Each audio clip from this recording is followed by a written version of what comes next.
All right, guys, welcome back. This is Eric here with Iraq Veteran 8888. Today, we are going to be talking about another air rifle. But these that we're going to be discussing are slightly different than some of the ones that you've probably seen on our channel before. These are semi-automatic, which is kind of fun. All right, we've got the Barrage, and we're also going to be having a look at the Bullmaster. Now, this year, they released the 17s and the 22s, but these are in 25 caliber, and these will be coming out for like first quarter of 2018. So these are literally brand new air rifles that nobody's really seen that much of until now. So we're going to be talking about them. Both these guns are topped off with their Optima house optics. This one's a 3 to 12 by 50 with an adjustable objective. Very inexpensive optic. So we're just running the guns kind of in a configuration that basically you could get them in terms of like ordering right off of their website or whatever. But pretty cool. We are going to be having a look at it, and I'm in a coat right here, so you know that down here in Georgia, it's at least 50, 55 degrees, you know, because we're a bunch of pansies. We can't handle the cold. We are going to be out here taking some shots with it. We've done some preliminary accuracy testing with both the Bullmaster and the Barrage, and it seems like at 50 yards, average group size is around 2 inches, which is not terrible. We were testing 19 grain pellets and a few heavier ones, but for the most part, getting some pretty good velocities, very consistent velocities, which is excellent. Accuracy is something that probably would improve with some weight sorting on the pellets. The triggers on both of these guns, they weigh in at around just under 9 pounds, so it's definitely a heavy trigger for a rifle, especially a semi-auto. But in terms of overall performance, they seem to work just fine. It does use a rotary style self-indexing type of magazine. This one is a 10-shot magazine. Your 22s get 12 shots in them, and your 17s get 14 shots in them. So you do lose a little bit of capacity going up to the 25 caliber. We're going to run these H&N Sport Field Target Trophy pellets. They're 19 grains. And I tell you what, we've already done a good bit of 50-yard work, and I think we have an idea of what kind of accuracy the gun is capable of. And remember, we're just grabbing pellets out of the tin and just kind of going for it. Hasan was nice enough to bring these particular guns down for us to have a look at. So we haven't really had a ton of time to do a ton of formal accuracy testing. The groups that we got were very preliminary and kind of getting around this 9-pound trigger. But overall, I think it does show accuracy potential, especially with some weight sorting. Let's have some fun and shoot a few things, and we'll talk a little bit more. All right, we got some strawberries downrange to load the gun. Basically, place the magazine, index it in there like that. Bolt closes, and the gun's ready to fire. One thing that we've noticed is that these guns do tend to be maybe just a little bit cold-natured. So, you know, if you're going to go out on a morning when it's kind of chilly, you might want to have this thing inside before you go out. You know, don't leave it out in a cold area. I did store this out in my garage, and it was really cold last night. So coming out this morning, the gun was cold, and sometimes can give a few little issues with reliability, so that's something you might want to check out. All right, let's give it a try. All right, strawberries.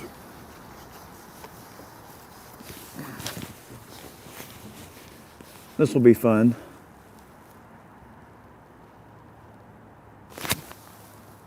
Dial that down. All right.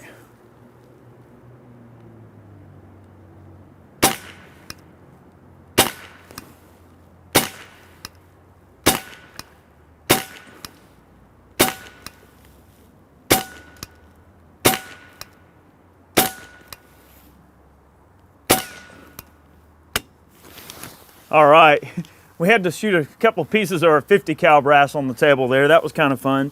All right, so last round, bolt kind of somewhat locks to the rear because it's basically stopping on the follower of the magazine. Rotate the bolt handle up, remove the magazine, take out the other magazine out of the stock. And guys, we're just trying to have a little fun with this thing. What I'm going to do is we're going to reset things down range, and we're just going to sort of film this composition style and go through and just have some fun and shoot all kind of stuff and show you what this thing can do.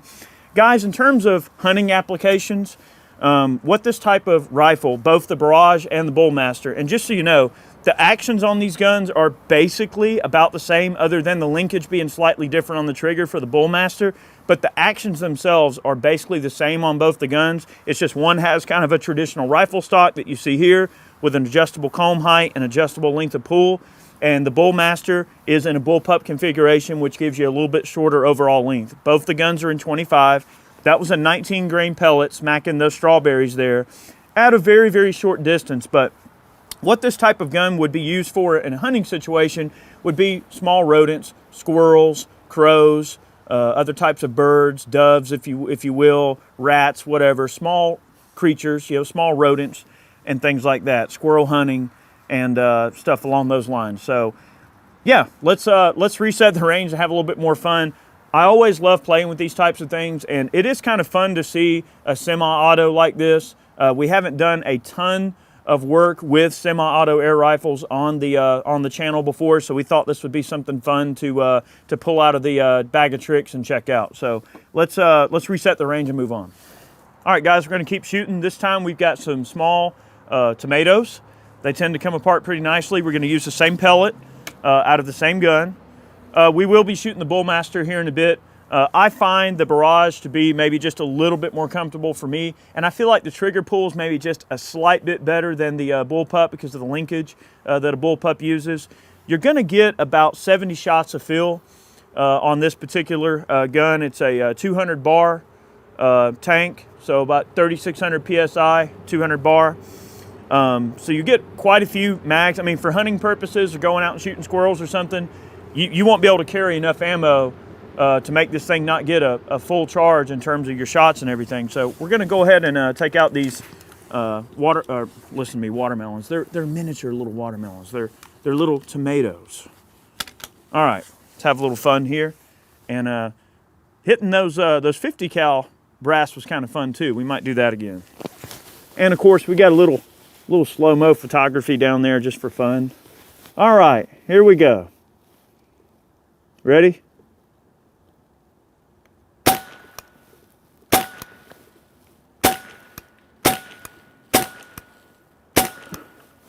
All right, how about a 50? Uh-oh. Yep. Did not cycle. I think that magazine might have rocked a little bit out of the way. Let's try that again.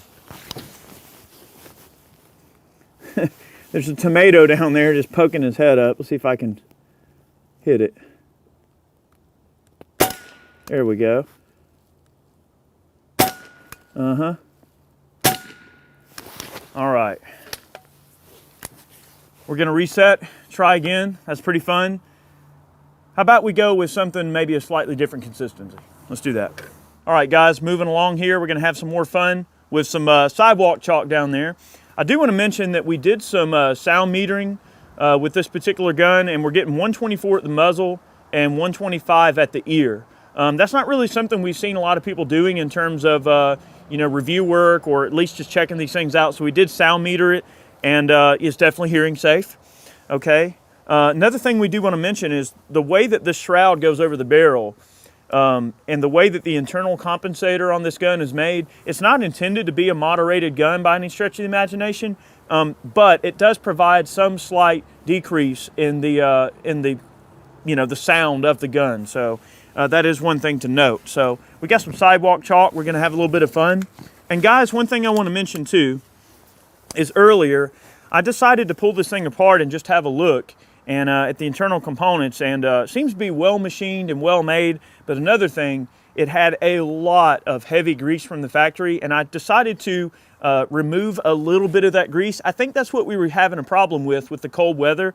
These things haven't really been shot in cold weather yet, and I think just that heavy grease buildup was making the gun not want to act quite right. We were getting some sluggish performance earlier, but hopefully we've alleviated that issue. Guys, remember, this is kind of an early prototype-ish gun from Hasan, so want to give them the benefit of the doubt there that it's just the nature of it is, being what it is. All right, sidewalk chalk. And I hope you guys enjoy these air gun reviews, guys. We try to just have a little fun. It's not really a review. It's more of just a, hey, we're out here just having fun with this thing. But we've gotten quite a few calls from folks to, have more air gun stuff. So we try to accommodate a full spectrum of different gun folks in terms of what we do. So hopefully you guys are having fun here.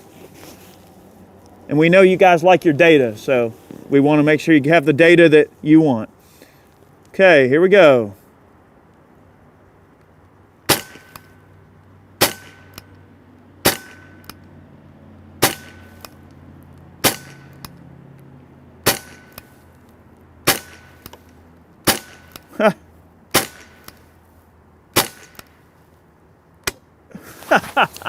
I missed like 2 or 3 of those times like a dummy, but not bad. Yeah, I think getting that grease off there was the ticket. All right, we're gonna have a little fun. Let me reset and we'll give that a try again. Let's have some fun with that. All right, guys, well, you know, the gun's not running too terrible at 50 yards there. We're going to finish off with a little art project. All right, we got a little facsimile canvas there and some jars of paint, and we've got a whole bunch of rounds here. We're just gonna try to dump out of the thing and make a nice, real pretty picture. And who knows, maybe we'll auction this photo or this portrait off for charity or something like that. So stay tuned for those details. I think that's probably what we'll end up doing here. All righty, let's have a little fun here. With the barrage, safety's off. All right, we're gonna have a little fun with some paint here. We are getting rained on, but we're just gonna deal with it. Let's see, get that adjustable objective out a little bit. All right, that looks good. Here we go.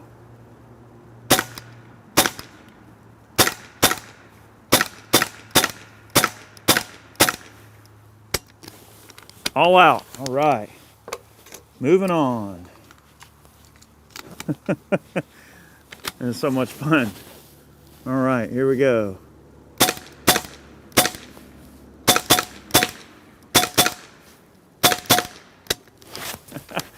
All right, keep going here. We got a little bit of extra ammo. I'm sorry, guys, but your canvas is gonna, whoever gets this is gonna have some holes in it, but that's just gonna be all right.